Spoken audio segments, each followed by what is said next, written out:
Hey everyone, it's BrettFish, and season 5 of Out of the Fishbowl is finally here. I'm so excited to share with you. And I thought I'd start off with a story about how I lost Christmas. And before you thinking that it was my Grinch like tendencies taking over, because I used to always kind of self identify as the Grinch when it came to Christmas carols and some of the Christmassy stuff. But then the irony is that I hook up with a fiance, Amanda van der Pfeiffer, who absolutely loves Christmas. And so I decided to fully lean into and embrace Christmas this year. I made an advent calendar for Amanda. My younger sister Dawn crafted this beautiful matchbox kind of chest of drawers.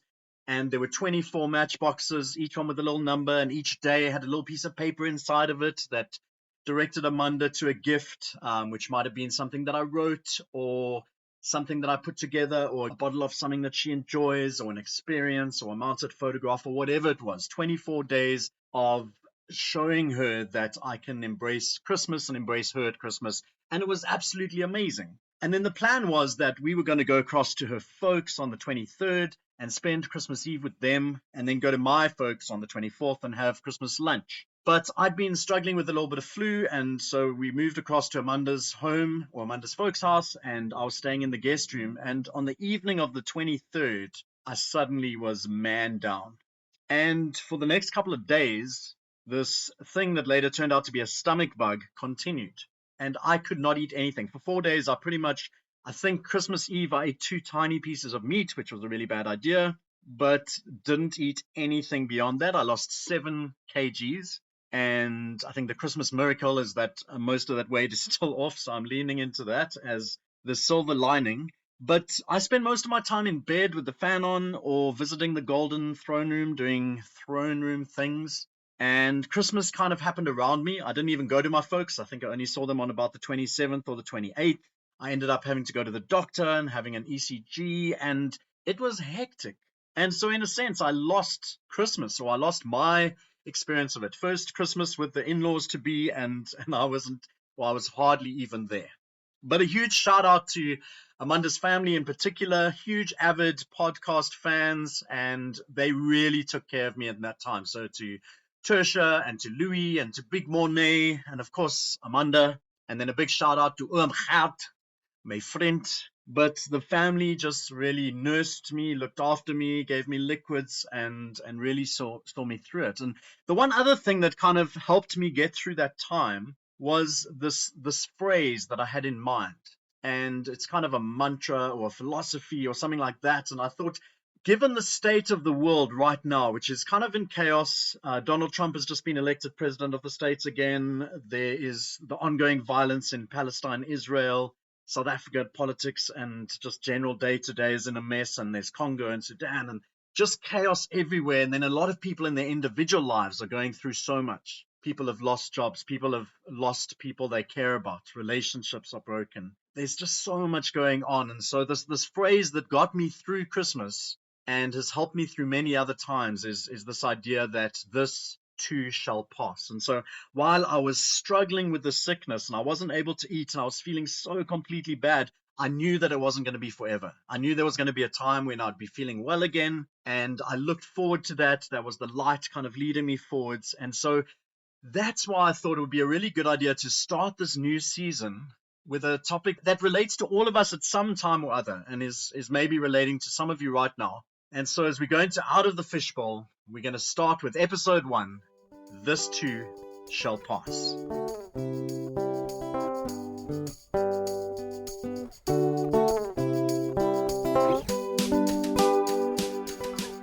This too shall pass. And as we head into another episode and another season, I just want to say thank you to everyone who listens to the podcast. Maybe this is your first time tuning in, but maybe you're somebody that has sat through all 4 seasons, 30 or so episodes. And if you're somebody that has shared it with other people, or if you're someone that's given me feedback, I've got a few people that give me voice notes or send me messages, some positive, some saying, what about this, or don't do that, or try this. And people that have told your friends, I'm super grateful for the privilege and the honor of people that choose to tune in and listen to my words. And the hope is that they will impact you in some way, that they will inspire you or challenge you or just give you some ideas about how you can make your life better or the lives of people around you better. But I just wanted to start by saying thank you. I do appreciate you. I do not take it lightly. And this episode, This Too Shall Pass, is kind of a sequel or a follow-on of sorts to When Your Ship Hits the Fan, which was recorded during my separation after 12 years of marriage and the divorce that followed that. And I was in a space of being confused and lonely and defeated. And it felt like everything had kind of fallen down. It was a time period of 3 years, of the three worst years of my life, where I was just overwhelmed by incredible loneliness, but also just had lost a little bit of self-identity and self-confidence, and was just trying to make sense of everything that had happened. So you may want to seek out, it's season 3, episode 4, When Your Ship Hits the Fan, and give it a listen. You might want to go there. If you haven't heard it yet, go there, listen to it, and then come back here. Or you may just want to totally go all memento on it and listen to this one first, and then go back and listen to that one. But When Your Ship Hits the Fan resonated with a lot of people, because that is something that happens or is going to happen to all of us. We all have times, and it's not going to look the same. It's not going to feel the same. What was really hectic for me is nothing compared to what so many people go through, and is a lot more than what so many other people go through. We don't need to compare our grief and our suffering and our trauma with other people. It's real for you. It's the moment you're in. It's your ship hitting the fan, and your life kind of takes a slow or a break or a pause, and things just feel like they're tumbling down. And it's like, how do I get momentum again? How do I feel like myself again? How do I get joy and passion and compassion and all those kinds of things? And so in that time when all of this was happening, I thought that was the best time to record that episode. It wasn't looking back on this thing. It was like, this is happening right now. My life feels like it's falling apart a little bit. And then another good companion piece might be season 4, episode 5, I think it is, which is Shh Happens. I find all these great ways not to say the word shit. Oh, sorry, Mom. On my podcast. So Shh Happens invites us to be a little bit more thoughtful and kind when saying things to people. And so there are many things where we just rush in, especially when somebody is facing a trauma of this type, or a tragedy, or going through a rough time. And people tend to rush in, or some people tend to rush in and say things that are just super unhelpful, or may even be painful and unkind. And so if you know somebody that's going through a really rough time, I would not lead with a cheerful, this too shall pass, because that might not be the thing your work colleague needs to hear when their mom has just died. And it's more an understanding of what does this mean? What does it mean that this time I'm going through now, this thing that I'm feeling now, the heaviness of it all, that shall pass? And how do I communicate that to maybe other people that are going through that stuff? Or how does that become real to me if I'm in that place right now? And I'm not. I'm in a really good place right now. I'm getting married in just under 2 months to Amanda, who I mentioned, which is why it took so long between seasons 4 and 5 of Out of the Fishbowl. And I do not apologize for that. But in that time, I've been mulling around. I've had the episodes, I've had the ideas, I've worked on some, I've added some, I've thrown some out. But I've been able to think about them a bit longer, because I've been working towards this time of when can I get to making the podcast again. And so I've thought about this. What does it mean? How did I experience it? But also, how can I communicate that to other people? Because we all know somebody that's going through that right now, and they need to understand this too shall pass. But they may not need for us to go and say to them, hey, this too shall pass. You'll get over it. Things will change. So let's give this some thought. Let's wrestle with it for ourselves, and then as we think about how this works for other people. I found a quote online that says this: sometimes the bad things that happen in our lives put us directly on the path to the best things that will ever happen to us. Let me say it again. Sometimes the bad things that happen in our lives put us directly on the path to the best things that will ever happen to us. And so my marriage falling apart put me on a path that ultimately has led me to this time where I met Amanda and have had the most incredible relationship with her.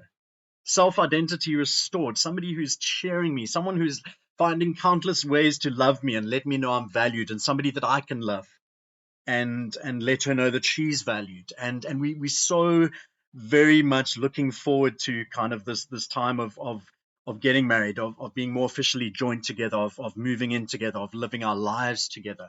Sometimes the bad things that happen in our lives put us directly on the path to the best things that will ever happen to us.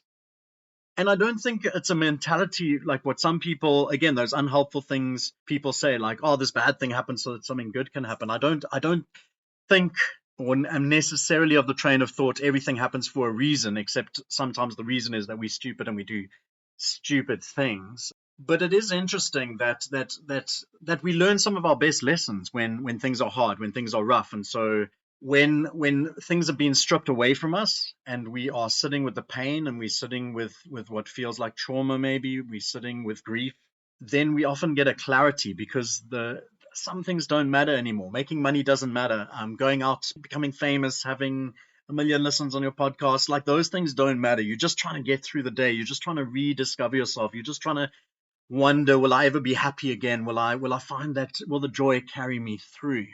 And so it really can be that these times of hard, of difficulty, of grief can set us up well to really focus and get some clarity on things that matter and help us forward.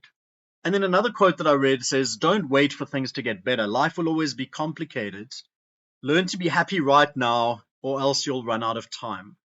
And I think I'm going to kind of touch on that as we go through, as I look at this thing, because it isn't about waiting. This too shall pass. It's not that we wait and wait and wait, and suddenly there's that moment where everything passes, where we realize that the light heading towards us was not an oncoming train, and we get out of the tunnel and there's sunrise again, and nature and things are good. It doesn't just happen. It happens because things are happening with us. We start to do some things and we start to take care of ourselves and we start to look at possibilities. And so don't wait for things to get better. Life will always be complicated. There's not going to be a time when suddenly, when everything slows down, when there aren't the deadlines, when there aren't things calling for your attention.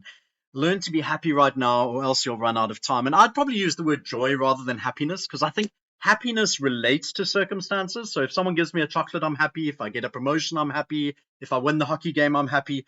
But joy is something that was present for me in those 3 years that were the hardest 3 years of my life. I wasn't happy all the time, and I wasn't maybe happy a lot of the time, but I still had a joy in me. There was still something in me that refused to die, something in me that I will connect to my faith, my following of Jesus, but my connection to community and my engagement with life, refusing to just sit and wait until this too shall pass, but saying, what can I do? What are the things I can do? And I gave myself permission to really not do a lot of stuff. I gave myself permission to sit with the grief for a long time.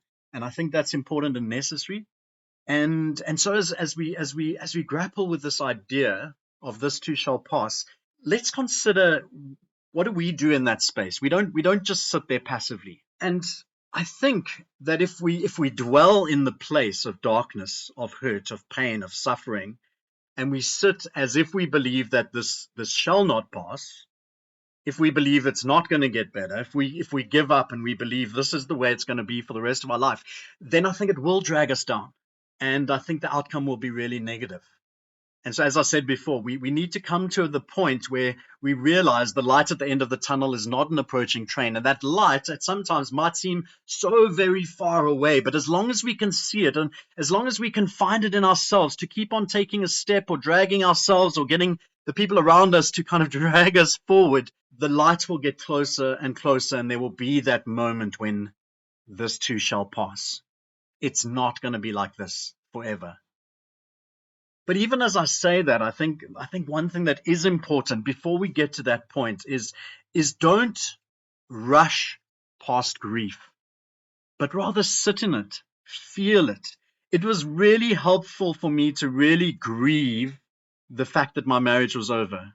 12 years of relationship just ended.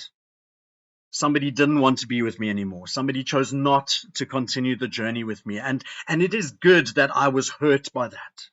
It is good that I sat with the grief, that I really felt the pain and the tragedy and the trauma and the grief of that moment and what that meant about everything that had gone before and what that meant about everything that was to come. Because I think if I'd rushed towards the light at the end of the tunnel, then I wouldn't have been properly healed. And I'm still in the process of getting healed. I'm not fully there, but I think that process would be interrupted if we just kind of like dust ourselves off. Oh, it's fine. Let's jump back into life. And so when things are rough, when somebody's died, or you've lost a job, or a relationship has ended, a friendship is broken, and we're going to talk about that later on in the series, don't rush past grief. Give yourself permission to sit in it, to feel it. I really feel like during that time I gave myself a lot of permission. Some of that permission was to just sit and watch series, like way too many series, because I needed to just not do stuff. And I just needed to be able to just sit and grieve. And part of that was permission to do that. There's a story in the Bible where Job is going through all of this hectic stuff. Everything's been taken away. His family's been killed. And he is facing a much bigger tragedy than anything I went through. And he's sitting traumatized. And his friends show up. And his friends are known as people that gave really bad advice and said really stupid things. And it kind of comes to that point. But if you look at the start of the story of Job, when the friends pitch up, they just sit with him for days saying nothing. And I think the problem is when they started to speak. And so when we're sitting with people and we're trying to wonder, how do we communicate? This too shall pass. Maybe the first thing and maybe the best thing we can do is to just sit with them, to sit with them in the grief, to just let them know I'm here. And it's important to read the room, because there's some people that your presence will not be comforting to. And they just want to be alone, and that's fine. But when it's your close friends, when it's the people that are your community, then there's a likelihood that they want you to show up. And that might mean coming and just sitting with them. The one thing I missed the most during that period was my friend Rob Lloyd, who died of cancer in 2015, because I had lots of friends that loved me so well. Family loved me so well during that time. But that time I thought of Rob more than I thought of him since he died, because I know that Rob Lloyd would have pitched up at my house and he would have just sat there with me. And that's what I needed Rob Lloyd to do. It's not necessarily what I needed other people to do, but I know if Rob had been there and if he just sat with me, that would have been perfect and amazing. And there were other people that did sit with me. Regan is one of my best buddies who spent a lot of time sitting with me. My family, even though some of them are on WhatsApp across the world, my two sisters, Sue and Dawn, spent an incredible amount of time just sitting with me and just holding on to this stuff and not feeling like they needed to say anything, not trying to fix things. And that's what Job's friends did right. And so physically presencing can be a thing, but maybe the way that you show up is by dropping off a meal, or by dropping off some money for date night if it's a couple and they just need some time because things are pretty hectic at the moment. Or maybe it's offering to babysit the kid of somebody who has a child so that they can just have some time away. There are various different ways that we can show up, and we need to be alert and compassionate and empathetic to know how can I best show up in this situation for this person to communicate, or to be a part of communicating this too shall pass. Because maybe I sit there with the confidence and just the love and the compassion, and maybe my presence there just starts to go through the skin of this other person and starts to seep into their heart and their soul, and they start to believe, oh, maybe this person showed up, they love me, I'm important to them, they see me, they're not trying to fix it, maybe this shall pass, maybe there is hope. And so that I feel is something that we can do, and much better than words most of the time, is to just let people know you're there, because people not showing up at all is also unhelpful, because you start to feel abandoned. You start to feel like, oh, where are all my people? And there was certainly a really small number of people during that time that kind of disappeared. But so many people that found different creative ways to show up, and in doing so, start building up this idea, this confidence. Oh, I think this is going to get better. I think it is going to get easier. I think there is going to be a future. So I want to add in a piece here that for me is kind of being stuck into the middle of this podcast, because I played what I had for my older sister Sue, and she said, well, what can you say to people? Because you've talked about this idea of don't show up and don't say the wrong things and don't say unhelpful things or unkind things, well-meaning things that get it wrong. But what are some of the things you can say? And so I bounced the question back to her, and she gave me a list of questions which I think are really helpful, and I don't even know if I can add to them. So she said things like, I'm here for you. I'm here to listen if you need to talk. You're not alone in this. It's okay to feel this way.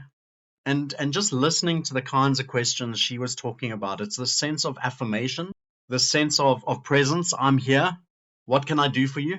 And then a little bit later, after our conversation, she sent me this, which I really love. I'm watching one of my FBI TV shows, and the guy's visiting with his friend who was assaulted. He says, "What's the best way I can be here for you?" I've never heard it phrased like that, and I think that's such a perfect question to ask. What is the best way I can be here for you? And it might be that you ask that question and the person that's going through it really doesn't know, and that's fine. But I imagine, thinking of myself, that you'll think about that and it might come to you a little bit later. So just giving that person the permission to say, just be here with me. Can we watch Friends? Can we just go for a run? Can I just rant about my ex? Whatever it is. What is the best way I can be here for you? And I think what is key with all these questions, what are the things you can say, is this thing of making it about the person that is hurting. Because a lot of the time, inverted commas, well-meaning things are said by people who make it all about themselves. People feel uncomfortable that you're uncomfortable, and they tend to try to make themselves feel good. And I think we're going to do really well in terms of coming alongside people and helping people or just being there for them well if we make it about them. What does this person need right now? What is the best way in which I can show up? And so those are some of the things you can maybe ask as you present yourself. And I'd say take time to get to the talking. Just first be there. Be there with food, be there in sadness, be there in grief, be there with tissues. And then if you get to a point where it feels like speaking is necessary, make it about the person. And the essence of what you're asking is, how can I show up well for you? How can I really be here in a way that makes you feel good, that makes you feel comfortable, that makes you feel okay in expressing your pain or grief or whatever it is you're going through. I shop at a place called Refinery. It is my weakness. I really struggle to go in there and not buy something. And most of what I like to buy in there is t-shirts. So I must have about 30 Refinery t-shirts. Other stuff they have is good, but there's shirts I find super cheap, firstly, and I just love them. I would have every Refinery shirt. I love almost all of their stuff. And so I'm literally sitting in a Refinery vest right now. But I have a shirt, and some of them have motivational, kind of live life well slogans on them. So that's why I like them as well, because I'm wearing them out when I play Ultimate Frisbee or preaching or whatever. There's something that speaks life to people as they see me. And one of my favorites says, "Find what brings you joy and go there." And that, when I said we don't sit passively while we wait for this thing to pass, that was one of the things that really helped build on my joy, because the joy was still there, as I said. And it started to kind of coat the joy with happiness and start to bring me life. And it was things like Ultimate Frisbee. So I started playing Ultimate Frisbee twice a week with a group of people that I didn't really know. I knew one or two of them from places, but at least most of them I didn't know at all. And so it was a place where people didn't know me. They didn't know my story. They didn't know what I was going through, but so welcoming to new people. And so they treated me so well. And so it became this community that wasn't a community outside of Ultimate Frisbee. Some of them were for a while. We played some games. We did some pizza. We did some stuff. But mostly it was people that twice a week I pitched up and we threw a piece of plastic around and we had fun and they treated me well. And even though I wasn't that great, it didn't matter. And so that was something I found what brought me joy, and I went there repeatedly. And physical exercise is an amazing thing. And then community with people that are positive, that are friendly, that are affirming was amazing. Improv was another thing. I've been doing improv since 1999 with a group of people, and we make stuff up, make believe worlds. So doing shows where you just get to create a whole show out of nothing. That was the thing that brought me joy, and I went there. Church. I started a new church a year ago, so 1 year into this 3 years, I think, or maybe 2 years into the 3 years, I found a new church and a small community, and it's called Wellspring Community Church, and it's a diverse group of people that are really just rough and messy and honest and real about trying to follow Jesus. And what does that mean in the world? What does that mean in the community they feel called to, which is Lansdowne? What does that mean with the diversity of the people that are there in all sorts of ways? And they welcomed me in, and they invited me to preach. And that was a gift, because preaching is something that gives me joy. And since I started talking about justice and race and things like that, so many places that used to invite me to preach before stopped doing that. And Wellspring said, "Come, your voice is valuable. We want to hear what you have to say." And so they let me preach a little bit. Family and friends were things that brought me joy. And I spoke about my sisters already. I mentioned some of my friends by name, but there were a lot more friends that just showed up in different ways. Board game community. People just came and played board games and didn't need to counsel. They listened when they needed to, or they asked questions every now and then, but they just pitched up and they did things, and we did life together. And as we did life, as I found what brought me joy and went there, exercise, getting outside, hockey, all those kind of things. So I started to notice that the light started becoming a little bit brighter, and this too felt like it was going to pass. And it took some time. It wasn't an overnight thing. It wasn't a momentary thing, but the belief started to rise that it's not going to feel like this for the rest of my life. And then I think the last big point that I want to make on this is that if we help outwards, if we start giving help to someone else, we take the focus off ourselves and we do some giving or some donating or some volunteering or some mentoring or befriending, then that often inadvertently helps us get help. And so I was helping out with an NGO called Bottom Up, where we work with learners from low resourced areas. Mostly we do critical thinking work with them. Incredible organization. I speak about them all the time. Maybe I should do a whole episode on Bottom Up sometime. But I started just volunteering there and looking outwards, helping them. I scribe at a school down the road from me. So I sit and I read exams to kids, and I write for kids that have different learning disabilities or struggles with their learning. And so that was a way, and it's a way I was getting paid for it, but it was a way of sitting with someone else and helping them. And as I was helping them, it was taking the focus off myself. It was giving me another focus. And then I've got two other friends, or I had two other friends at the time that were going through similar things, both divorced or separated. And I intentionally spent time with them, both because I understood to some extent what they were going through, three different, really different stories. But I had some sense of understanding and a recognition of the same kind of pain. And so really spent a lot of time with them and found some other people along the way that were struggling in their relationships. And so this idea of giving help outwards really, like, it really does take the focus off you. It helps you to forget your grief and your pain for a little bit. I remember reading the story Acid Alex, about this guy called Alex who lived in Stellenbosch and got caught up in all these hectic things. And at one of the lowest points of his life, drugs and gangsters and all these kind of things, he was walking around in a junkyard, I think it was, and he found a little dog. And for him, that was transformational, that he took this dog home and he looked after it and cared for it. And by getting outside of himself and caring about another, an animal, he found that it really helped him take the focus off his issues. And that was a huge part of his rehabilitation. And that part of his story has really struck with me, that as we help other people, also sometimes it can be just understanding that people have it so much worse than us. So I often find myself in a space with homeless or ex-homeless people. And when I sit with my grief about a relationship that hasn't worked out, and I sit with somebody that's living under a bridge in the weather conditions that we have in Cape Town, then that often helps you get a little bit of perspective. When I start to think about what's going on in Israel, Palestine, and many of these other war-torn countries, that helps me get a little bit of perspective. That yes, it doesn't mean my thing is not important. It doesn't mean that my grief is not real. But comparatively speaking, I can know that my thing is going to pass. And there are people in situations that may seem like they're never going to pass. That may seem overwhelming. That may seem completely frightening and scary. And so there's a number of things there, and it's really about taking time not to rush past the grief, but to sit in it. Find what brings you joy and go there. Surround yourselves by people. Community is the biggest thing, whether it's church, whether it's a sports team, whether it's family, friends who are family. And then helping outwards to inadvertently get help for what you're going through. I've mentioned many times in this podcast that I am someone who tries to follow Jesus, and there's a verse in the Bible that for me gives me strength. And I think I probably spoke about this in When Your Ship Hits the Fan episode. But it's Psalm 34:18. It says this: "The Lord is close to the brokenhearted and saves those who are crushed in spirit." And what's important about that verse is it speaks to, or it speaks against, kind of a messed up theology that many churches or many people in churches say, that God will, this idea that God will kind of swoop in. If you're a Christian, you won't have any problems. God will swoop in. God will save you. We just pray everything is going to be okay. And what I hear God saying in that verse, the Lord is close to the brokenhearted and he saves those who are crushed in spirit, is that you are still going to be brokenhearted.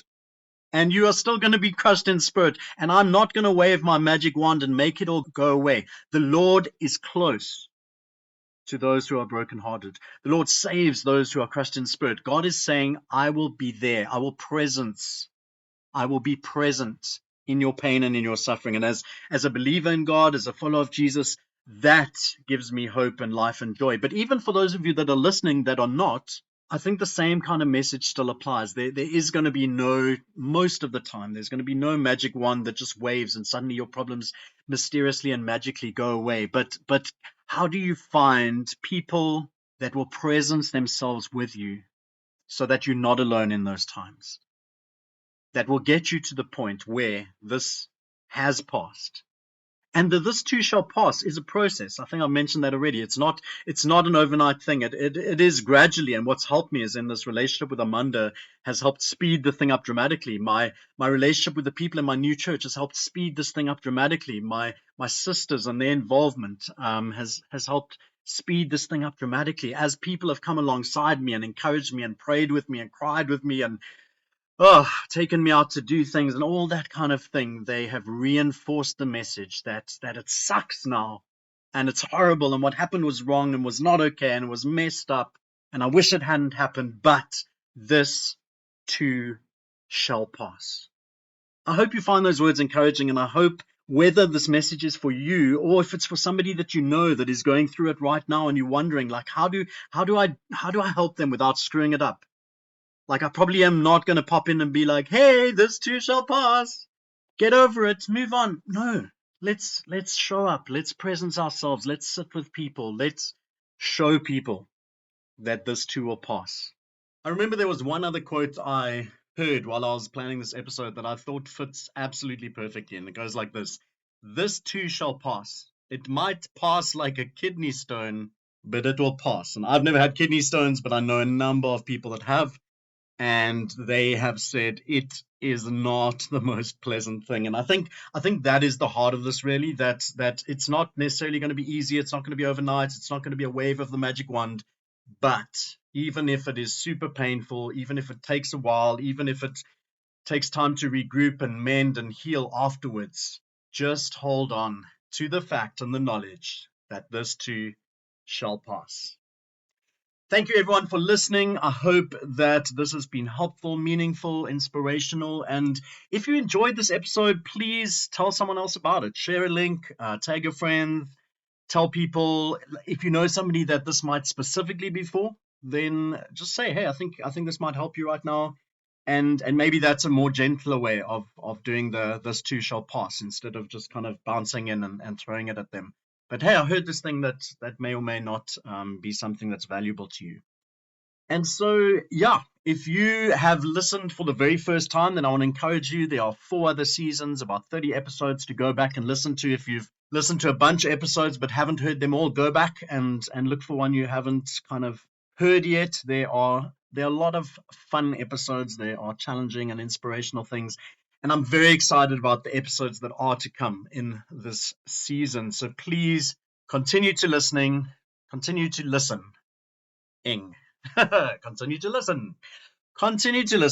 and give feedback. Let me know what landed. Let me know what didn't. Share your thoughts. Add to the conversation. And let's commit to standing alongside each other especially when people are facing it or going through it. Have yourself an amazing week, and remember, good, bad, or ugly, this too shall pass. Cheers.